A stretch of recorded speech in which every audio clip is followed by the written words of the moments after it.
Acid base and salt में last तक हमने देखा था NaCl एंड NaOH को। इस पार्ट में हम देखेंगे सोडियम हाइड्रोजन कार्बोनेट, या इसी को हम क्या बोलते हैं, सोडियम बाइकार्बोनेट। और इसका बहुत अच्छा नेम है, इसको क्या बोलते हैं, बेकिंग सोडा। ये इसका कमर्शियल नेम है बेकिंग सोडा, और इसका केमिकल नेम क्या है, सोडियम हाइड्रोजन कार्बोनेट।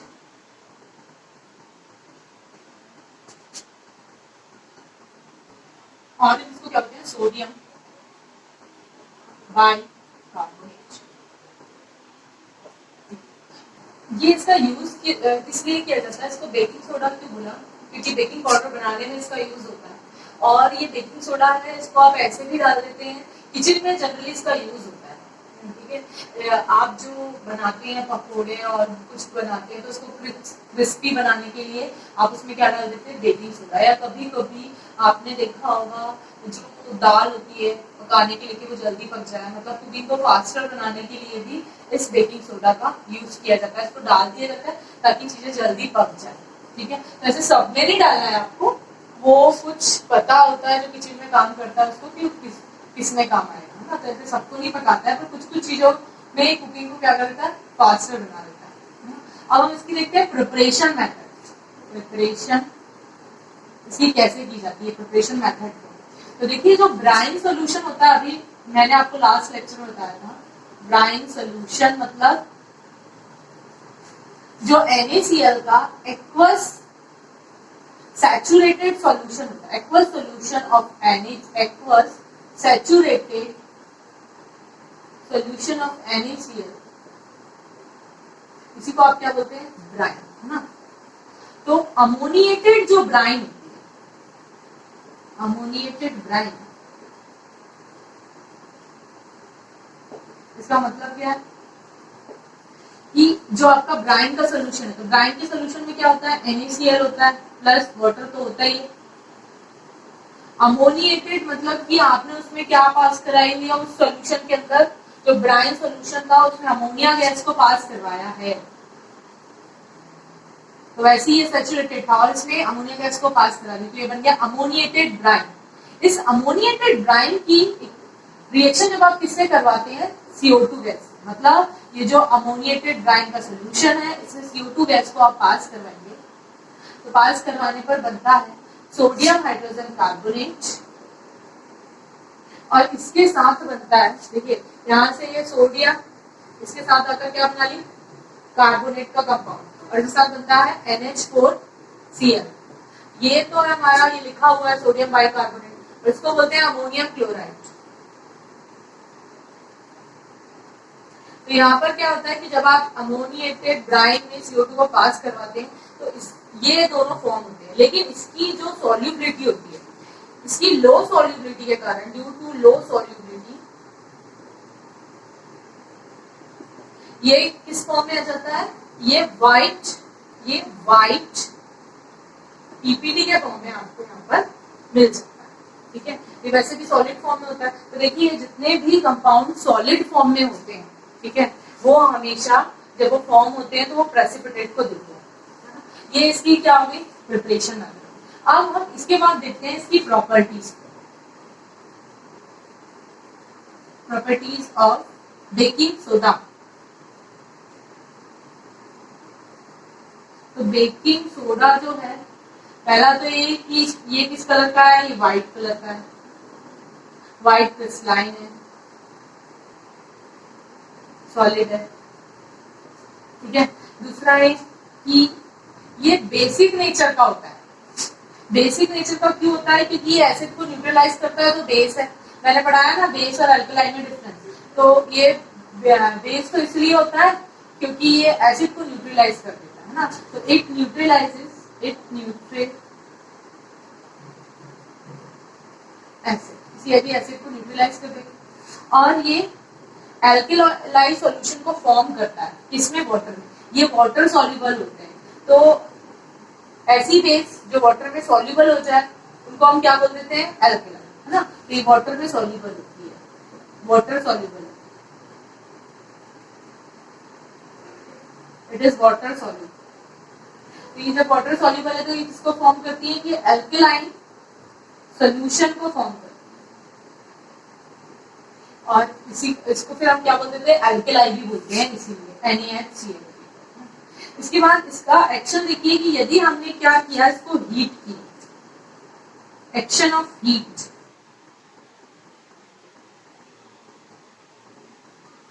NaHCO3, इसको जब आप हीट करते हैं तो हीट करने पर ये Na2CO3 में कन्वर्ट हो जाता है। लेकिन इसमें स्पेशल बात क्या है कि जब आप इसको हीट करते हैं तो ये CO2 को लिबरेट करता है, ठीक है।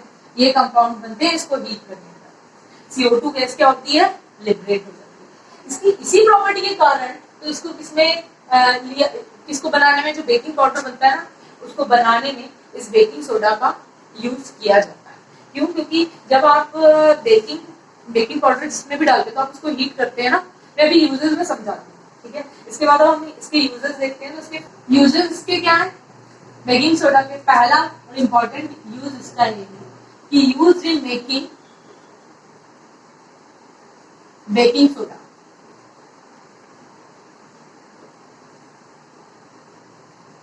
बेकिंग सोडा बनाने में इसको क्यों यूज किया जाता है, मैं यहाँ पर आपको एक्सप्लेन करूंगी। देखिए, जब आप इसको हीट करते हैं, NaHCO3 को जब आप हीट करते हैं तो हीट करने पर ये लिबरेट किसको करता है, CO2 को लिबरेट करता है, और ये एफरवेसेंस के साथ CO2 को लिबरेट करता है, इसीलिए इसका यूज किया जाता है, ठीक है। लेकिन जो बेकिंग सोडा बेकिंग पाउडर बनाने में इसका यूज किया जाता है, ठीक है। अब ये जो बेकिंग आपका पाउडर बनता है, इस बेकिंग पाउडर में होता क्या क्या है, इस बेकिंग पाउडर में होता है, एक तो टार्टरिक एसिड होता है, और इसी के साथ होता है सिट्रिक एसिड होता है, और आप इसमें क्या डालते हैं, ये बेकिंग सोडा। पहले मैं सोचती थी दोनों एक ही है, तो कभी कभी जब केक बनाती थी तो ये यूज कर लेती थी, तो ऐसा नहीं, दोनों अलग अलग है, बेकिंग पाउडर बेकिंग सोडा। देखिए, जो बेकिंग पाउडर होता है वो अलग है बेकिंग सोडा से, एक्शन वही हो रहा है। एक्शन क्या हो रहा है, देखिए ये एसिड्स है, तो ये दोनों तो किसको दे रहे होंगे, H+ को दे रहे होंगे, है ना। लेकिन इसमें डिफरेंस क्या है, इसको डाला क्यों जाता है, टार्टरिक एसिड और सिट्रिक एसिड को इसलिए डाला जाता है क्योंकि बेकिंग सोडा जो है वो बेसिक है, मतलब एल्केलाई, और एल्केलाई बिटर इन टेस्ट होते हैं, है ना। तो आप यदि कुछ भी बना रहे हैं और उसमें यदि आप बेकिंग सोडा को डाल रहे हैं और यदि अमाउंट ज्यादा डाल रहे हैं तो उसका टेस्ट कैसा हो जाएगा, वो कड़वा हो जाएगा, ठीक है, बिटर इन टेस्ट हो जाएगा। तो इसीलिए उसके टेस्ट को चेंज करने के लिए उसमें सिट्रिक एसिड और टार्टरिक एसिड को डाल दिया जाता है, ठीक है। तो ये काम क्या करते हैं दोनों, देखिए ये काम ये करते हैं कि एक तो आपने लिया हुआ है बेकिंग सोडा यही, और दूसरा वो H+ दे रहा है सिट्रिक एसिड जो है, तो ये दोनों मिलकर क्या फॉर्म करते हैं, CO2 तो लिबरेट होती है, साथ में H2O भी लिबरेट होता है, और साथ में क्या होता है कि ये जो बेस थी, मतलब जो ये Na2CO3 है ना, ये किसमें कन्वर्ट हो जाता है आपका, ये कन्वर्ट हो जाता है सोडियम सॉल्ट और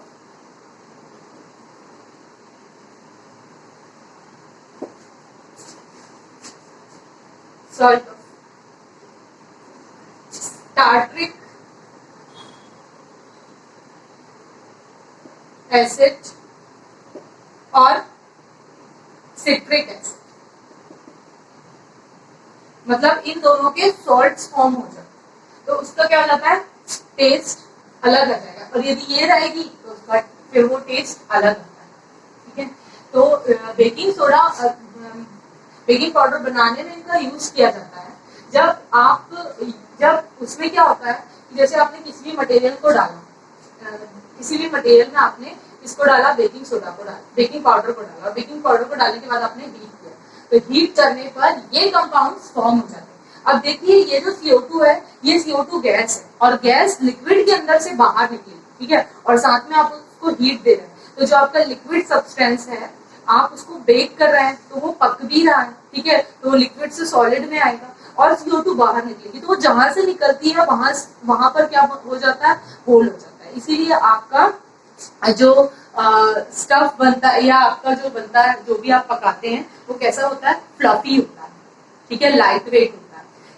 फोम क्यों लाइट वेट होता है, क्योंकि उसमें पोर्स होते हैं ना, तो ऐसे ही जो भी आप बेक करते हैं और उसमें बेकिंग पाउडर डालते हैं तो उसमें पोर्स बन जाती हैं CO2 गैस के लिबरेशन के कारण, इसीलिए वो क्या बनता है, फ्लफी बनता है। ठीक है, तो किसमें यूज किया जाता है इसका, इन मेकिंग बेकिंग पाउडर में। अच्छा, यहाँ पर आपको लग रहा होगा कि ये जो टार्ट्रिक एसिड है और सिट्रिक एसिड है उसको मैंने शॉर्ट में H लिखा, तो इसका मतलब है, इसको मैंने शॉर्ट में ऐसे लिखा कि जैसे H2SO4 है तो ये H प्लस को देता है, तो मैंने डायरेक्ट ये रिएक्शन किस कारण करता है, H प्लस के कारण, तो मैंने वो H प्लस को लिख दिया। ठीक है, ऐसे नहीं समझ में आ रहा है, देखिए मैंने यहाँ पर टार्ट्रिक एसिड का फॉर्मूला लिख दिया, COOH CHOH CHOH COOH, एक इसका फॉर्मूला है, ये टार्टरिक एसिड का फॉर्मूला है। ठीक है, ये देखिए इसमें से सोडियम आयन तो बनेगा ना इस कंपाउंड में से सोडियम आयन, जब आप हीट करेंगे तो सोडियम आयन बनता है। ठीक है, मैं पूरा नहीं लिख रही, सोडियम आयन। ठीक है, तो ये यहाँ से H प्लस रिमूव हो रहे होंगे, यहाँ से क्या आएगा Na, और यहाँ से क्या आएगा ये H।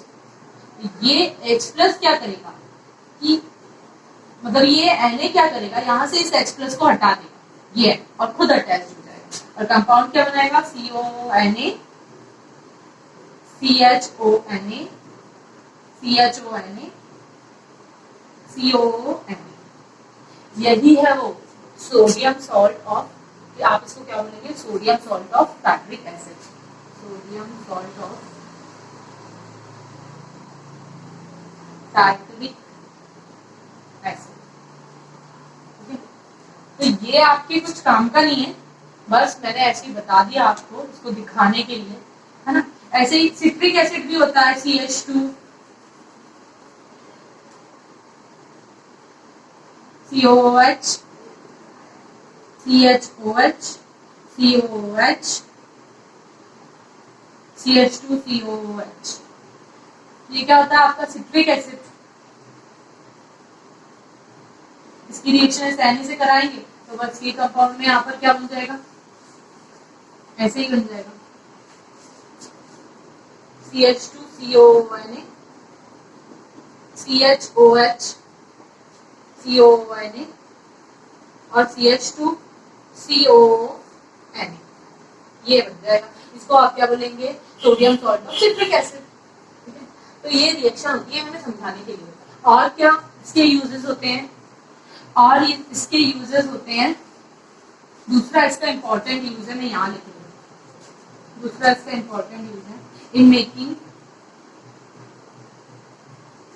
क्योंकि अल्कलाइन नेचर का है ना, तो एसिडिटी को न्यूट्रलाइज रिमूव करने के लिए इसका यूज किया जाएगा। इन मेकिंग मेडिसिन, मतलब कि एंटा एसिड टैबलेट को बनाने में इसका यूज किया जाता है, antacid tablet to make antacid tablet. और इरिटेटेड ड्रिंक, देखिए जो लिक्विड होता है उसमें आप यदि CO2 गैस को डिसॉल्व कर, मतलब यदि CO2 गैस उसमें से इवॉल्व होती है, तो आपने देखा होगा इरिटेटेड ड्रिंक होती है, जितनी भी कोल्ड ड्रिंक्स होती हैं, तो उनमें यही मिला हुआ होता है, बेकिंग सोडा। उसी के कारण उसके अंदर से क्या निकलती है, CO2। इनो देखा, इनो में भी ये कंपाउंड होता है, उसी के कारण क्या निकलती है, वो जो बाहर ऐसा झाग जैसा आता है ना, उसको बोलते हैं एफरवेसेंस। तो एफरवेसेंस के साथ क्या आती है, CO2 बाहर आती है। तो टू मेकिंग और in making irritated drink, drinks बनाने में, और इसका सबसे मेन यूज है, एक तो ये था, और एक इंपॉर्टेंट यूज ये है कि in making fire extinguisher, fire extinguisher बनाने में इसका यूज किया जाता है। ठीक है, तो इसको मैं एक्सप्लेन करती हूँ। इन मेकिंग फायर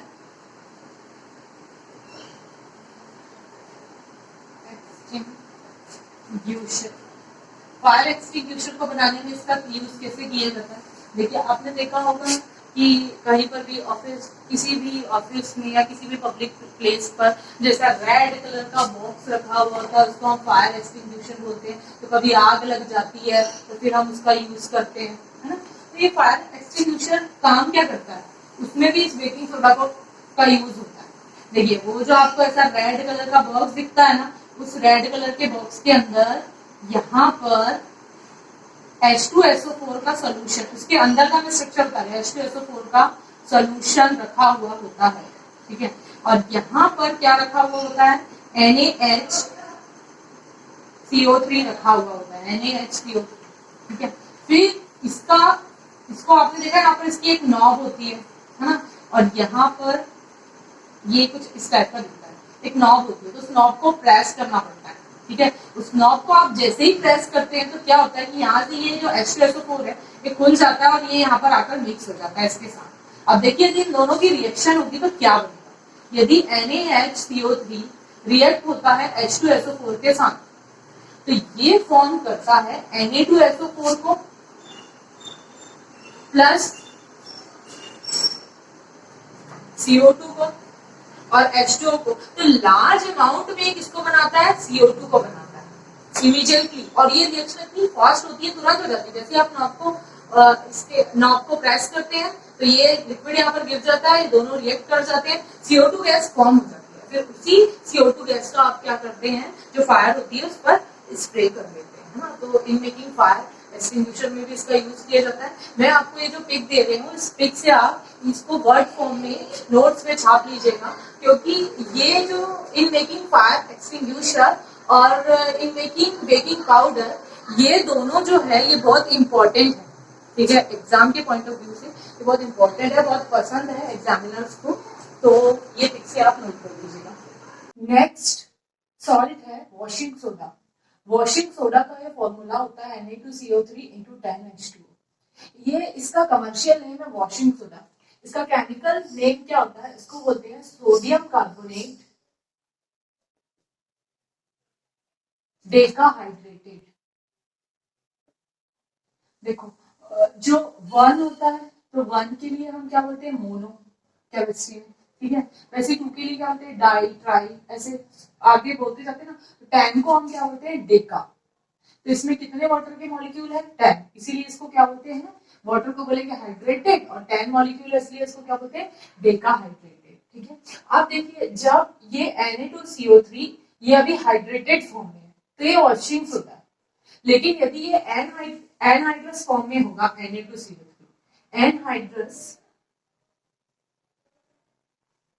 Na2CO3 मतलब sodium carbonate is called soda ash. इसी को हम क्या बोलते हैं, सोडा ऐश। तो सोडा ऐश का मतलब क्या होगा, सिंपली Na2CO3, ये क्या होता है हमारा सोडा ऐश। अब ये जो सोडा ऐश है, ये सोडा ऐश ये बहुत सारे हमको सॉलिड डिपॉजिट फॉर्म में मिल जाता है। जो लेक होती है, बहुत सारी ऐसी कंट्रीज है जिनमें कि लेक के पास ये sodium carbonate solid deposit form में हमको मिलता है। जैसे इजिप्ट है, यूएसए है, इंडिया है, इंडिया में देहरादून है, जौनपुर है, इनके पास जो लेक है वहां पर ये सोडियम कार्बोनेट जो है वो सॉलिड फॉर्म में मिलता है। फिर उससे हम वॉशिंग सोडा बना सकते हैं। सोडा इससे भी यदि हम इसको हाइड्रेटेड करवा दें क्रिस्टलाइजेशन से तो किसमें कन्वर्ट हो जाएगा, वॉशिंग सोडा में कन्वर्ट हो जाएगा। इसके बाद वॉशिंग सोडा के प्रिपरेशन देखते हैं, प्रिपरेशन ऑफ वॉशिंग सोडा। तो वॉशिंग सोडा को प्रिपेयर किया जाता है सॉल्वे मेथड से। एक मेथड है जिसका नाम है सॉल्वे मेथड। इस सॉल्वे मेथड को और क्या भी बोलते हैं, इसको बोलते हैं ammonia soda process. Ammonia soda process. देखिए ये जो सॉल्वे प्रोसेस है इसमें हम क्या करते हैं, हमने जो सोडियम बाइकार्बोनेट प्रिपेयर किया वो भी सॉल्वे मेथड के थ्रू ही किया था, ठीक है। इसमें जो अमोनिएटेड ब्राइन होती है, मतलब ब्राइन मतलब सैचुरेटेड सॉल्यूशन ऑफ NaCl, इसको यदि हम अमोनिया से सैचुरेट करवा देता हो हम क्या बोलेंगे, इसको अमोनिएटेड ब्राइन। ये हमारी अमोनिएटेड ब्राइन होगी। इस पर जब हम किसको पास कराते हैं, CO2 गैस को पास कराते हैं। तो CO2 गैस को पास कराने पर ये कन्वर्ट हो जाता है किसमें, सोडियम बाइकार्बोनेट में कन्वर्ट हो जाता है। प्लस इसके साथ और क्या बनता है, H2O बनता है, NH4Cl बनता है, NH4Cl फॉर्म होता है, अमोनियम क्लोराइड फॉर्म होता है, ठीक है। फिर हम क्या करते हैं कि ये क्योंकि इसकी सॉल्युबिलिटी कम होती है, मैंने बताया था, तो ये किस फॉर्म में कन्वर्ट हो जाता है, व्हाइट PPT के फॉर्म में ये हमको मिलता है। फिर इस व्हाइट प्रेसिपिटेट को हम क्या करते हैं, ड्राई करते हैं और फिर फिल्टर करते हैं, ड्राई करते हैं, और ड्राई करने के बाद फिर इस NaHCO3 को जब आप हीट करते हैं तो हीट करने पर ये Na2CO3 plus CO2 plus H2O में ये कन्वर्ट हो जाता है। तो देखिए ये जो Na2CO3 बना है इसका यदि आप रिक्रिस्टलाइजेशन कर देंगे, ठीक है, तो recrystallisation of sodium carbonate gives washing soda. Na2CO3 मैं भी बताती हूँ क्रिस्टलाइजेशन क्या होता है। Na2CO3 इसमें इसको जो हम ट्रीट करवाएंगे वाटर के साथ तो ये कन्वर्ट हो जाएगा Na2CO3 into 10H2। अब हम इसके डायग्राम के थ्रू देखते हैं कि सॉल्वे मेथड क्या होती है। सबसे पहले सॉल्वे प्रोसेस का हम डायग्राम देखते हैं। ये होता है अमोनिया एब्जॉर्बर, यहाँ पर एक चैम्बर होता है, इस चैम्बर को बोलते हैं अमोनिया एब्जॉर्बर। इसका कनेक्शन एक फिल्टर से होता है, ठीक है, इस फिल्टर से, ये फिल्टर है, इस फिल्टर से पास होते हुए फिर ये सॉल्यूशन कहाँ जाता है, यहाँ पर जाता है। ये एक चैम्बर होता है, इस चैम्बर को बोलते हैं कार्बोनेटिंग चैम्बर। इस चैम्बर का नाम है कार्बोनेटिंग चैम्बर। और इस कार्बोनेटिंग चैम्बर में जो CO2 आती है वो CO2 कहाँ से आती है, यहाँ पर एक एपरेटर्स होता है, उस एपरेटर्स में CO2 फॉर्म होती रहती है। ये CO2 गैस यहां से निकलती हुई इसके अंदर आती है, इसको बोलते हैं लाइम क्लेम। ये जो लाइम क्लेम है मतलब जो लाइम की भट्टी होती है वहां पर CO2 बनती रहती है और यहाँ पर से क्या आ रही है, ये CO2 आ रही है, ठीक है। और इस CO2 इस चैम्बर के अंदर आती है। इस चैम्बर में अमोनिया कहाँ से आती है, यहाँ पर एक और चैम्बर होता है जिसे बोलते हैं ammonia recovery chamber. Ammonia recovery chamber. इस चैम्बर से अमोनिया गैस इस चैम्बर के अंदर आती है। देखिए इस एपरेटर्स में आपने क्या किया कि आपने यहाँ से ब्राइन का सॉल्यूशन डाला, यहाँ से ब्राइन सॉल्यूशन डाला, मतलब कि आपने NaCl प्लस H2O का सॉल्यूशन इसके अंदर डाला। तो इस सॉल्यूशन में वहां से क्या आ रही है, यहाँ से आपने ब्राइन सॉल्यूशन डाला और वहां से आ रही है क्या, अमोनिया NH3 आ रही है। तो अभी आपका सॉल्यूशन कैसा हो गया, अमोनिएटेड, मतलब यहाँ पर जो सॉल्यूशन प्रिपेयर हुआ उसमें NaCl है, वाटर है और अमोनिया है, ठीक है। अब ये यहाँ पर आएंगे तो उसके बाद फिर ये जो सॉल्यूशन है वो फिल्टर होता है, ठीक है, सारी इम्प्योरिटी निकल जाए से उसको फिल्टर करते हैं। उसके बाद ये सॉल्यूशन यहाँ से आगे जाता है। जैसे ही आगे जाता है और इस चैम्बर में जाता है तो इस चैम्बर में जाने के बाद उसको यहाँ पर क्या मिलती है, CO2 मिलती है, ठीक है। तो ये चैम्बर ऐसा दिखता है कुछ।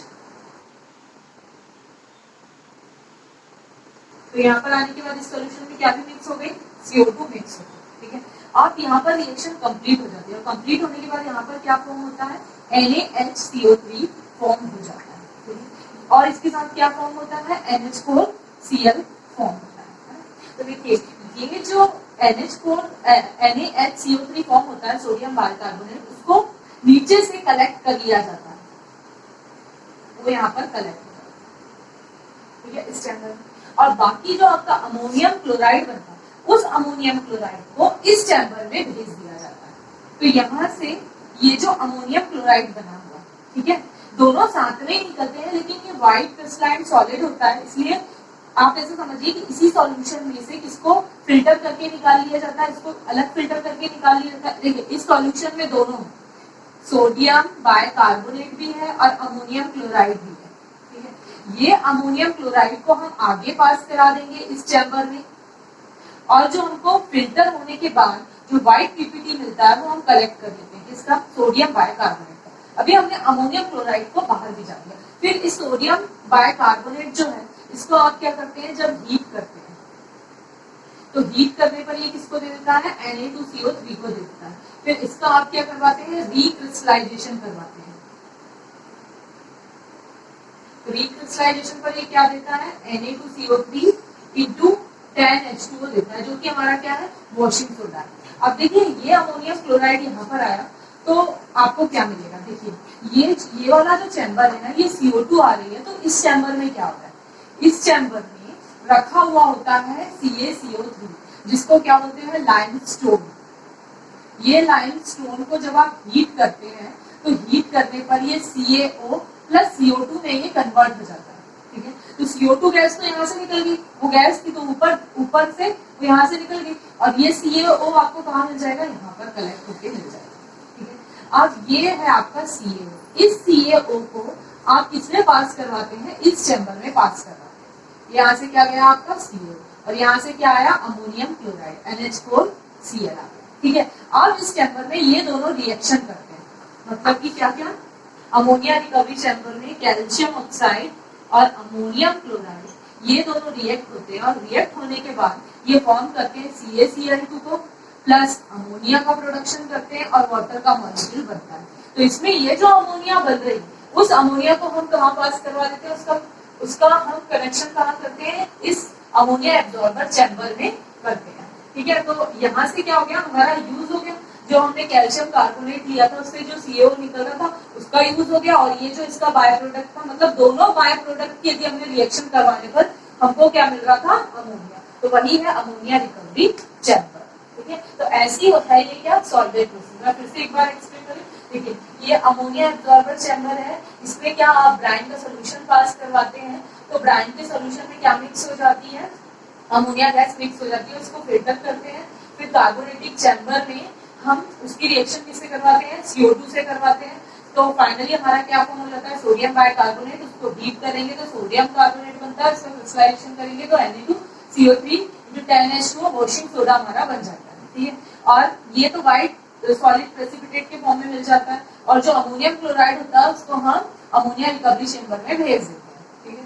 आप ये जो लाइन का, ये जो लाइन प्लेन है, इस लाइन प्लेन में हम क्या करते हैं, हमने क्या रखा हुआ है, CaCO3 के पार्टिकल यहाँ रखे हुए हैं, और हम उसको हीट कर रहे हैं।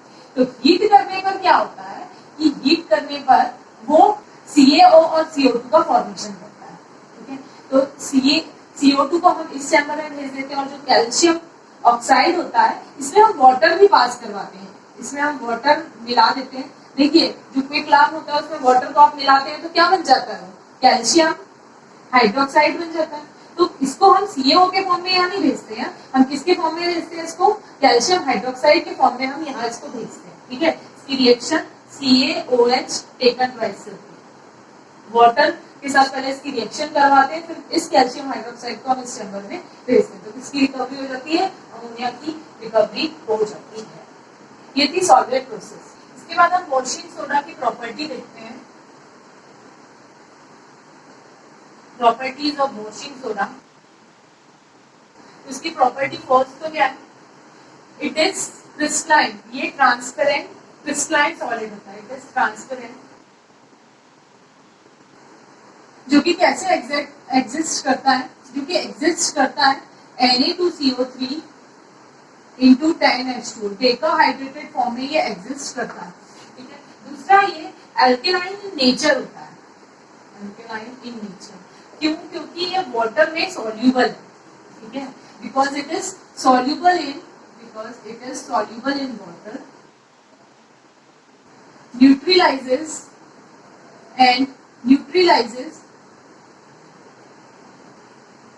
एसिड, ये वाटर में रीडली सॉल्यूबल है, मतलब कि बहुत जल्दी ये वाटर में क्या हो जाता है, ये जो वॉशिंग सोडा है ये सॉल्यूबल हो जाता है, एसिड को न्यूट्रलाइज कर देता है, इसीलिए किस नेचर का होता है, एल्केलाइन नेचर का होता है। इसके यदि एक्वस सॉल्यूशन में यदि आप लिटमस पेपर को डालते हैं तो लिटमस पेपर बेस के लिए क्या करता है कि जो रेड लिटमस पेपर होते हैं, ठीक है, रेड लिटमस पेपर को ये ब्लू लिटमस पेपर में कन्वर्ट कर देता है, रेड लिटमस पेपर का कलर ब्लू में कन्वर्ट कर देता है। इससे शो होता है कि किस नेचर का, अल्कलाइन नेचर का। थर्ड, एक्शन इन एयर, इसका एयर में क्या एक्शन होता है? तो देखिए यदि आप इसको एयर में खुला छोड़ देंगे वॉशिंग सोडा को, तो Na2CO3 into 10H2O जो होता है ये ट्रांसपेरेंट सॉलिड होता है ना। तो आप इसको जैसे ही एयर में खुला छोड़ते हैं तो उसके बाद ही अपने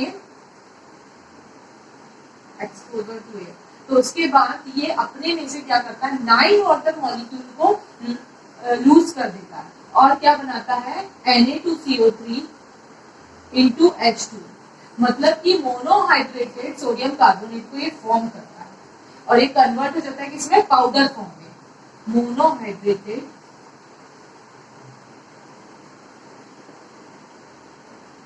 सोडियम कार्बोनेट, और अपने में से ये 9 वाटर मॉलिक्यूल को लूज कर देता है। सिर्फ यदि आप इसको खुला, मतलब एटमॉस्फेयर में यदि इसको आप किसी कंटेनर में खुला रख देंगे तो ये ऑटोमेटिक अपने 9 वाटर मॉलिक्यूल को क्या करता है, लूज कर देता है। ठीक है, आप एक्शन इन हीट देखते हैं कि यदि हमने इसको हीट किया तो क्या होगा, एक्शन ऑफ हीट। यदि आप इस कंपाउंड को Na2CO3 डेकाहाइड्रेटेड कंपाउंड को यदि आपने हीट किया, तो आप यदि 100 डिग्री सेल्सियस के अबव भी हीट करते हैं तो भी ये जो कंपाउंड है ये डिकम्पोज नहीं होता। हाँ, पर इसमें से सारे के सारे वाटर मॉलिक्यूल निकल जाते हैं और ये सोडा एच में कन्वर्ट हो जाता है।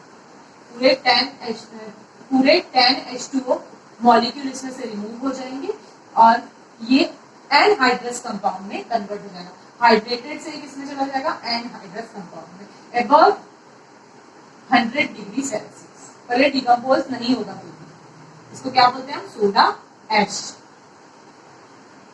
ये थी क्या इसकी प्रॉपर्टीज। इसके बाद हम इसके यूजेस देखते हैं। तो पहला तो इसका जो मोस्ट इम्पोर्टेंट यूज है वो ये यूज है कि इसे हम वॉशिंग के लिए यूज करते हैं। पहले के टाइम में यदि हम आज से 30 ईयर बैक जाएं तो तब जो वॉशिंग सोडा का यूज किया जाता था वो क्लॉथ वॉशिंग के लिए किया जाता है। ठीक है, देखिए डिटर्जेंट और वॉशिंग सोडा दोनों अलग अलग होते हैं। आप यदि डिटर्जेंट को समझ रहे हैं कि वो वॉशिंग सोडा है तो नहीं, वो वॉशिंग सोडा अलग होता है। ठीक है, और डिटर्जेंट अलग होता है। आप आगे के चैप्टर में आपको डिटर्जेंट भी है। तो इसका जो यूज किया जाता है वो लॉन्ड्री में यूज किया जाता है, क्लीनिंग एजेंट के लिए इसका यूज किया जाता है। और जो हार्ड वाटर होता है ना, मतलब कि आपने देखा होगा कि हार्ड वाटर क्या होता है, जिसमें कि बहुत सारे कैल्शियम और मैग्नीशियम के क्लोराइड और सल्फेट के जो सॉल्ट्स प्रेजेंट होते हैं, उस सॉल्ट्स के कारण क्या होता है कि वो फोम को प्रोड्यूस नहीं करता है वाटर में। जैसे यदि आप अपने हैंड पर सोप लगाएंगे तो वो किसको प्रोड्यूस नहीं करेगा, वो झाग नहीं देगा। तो ऐसे वाटर को हम क्या बोलते हैं, हार्ड वाटर। तो हार्ड वाटर को सॉफ्ट वाटर बनाने में भी वॉशिंग सोडा का यूज किया जाता है। और as a fusion mixture, fusion mixture में भी किसका, यदि आप पोटेशियम कार्बोनेट के साथ सोडियम कार्बोनेट को मिक्स कर देते हैं, मतलब सोडा ऐश को यदि मिक्स कर देते हैं पोटेशियम कार्बोनेट के साथ, तो वो एक फ्यूजन मिक्सचर बन जाता है। ठीक है, मतलब एज अ फ्यूल आप उसको यूज कर सकते हैं। और इसका यूज किया जाता है सोप इंडस्ट्री में, ग्लास इंडस्ट्री में, पेपर इंडस्ट्री में, कास्टिक सोडा को बनाने में इसका यूज किया जाता है। और जैसे बोरेक्स है, बोरेक्स की मैन्युफैक्चरिंग में इसका यूज किया जाता है। और लेबोरेटरी में इसको एज अ रिएजेंट यूज किया जाता है। इसका यूज पेट्रोलियम रिफाइनिंग के लिए भी किया जाता है। ठीक है, तो इतने इसके यूजेस हैं।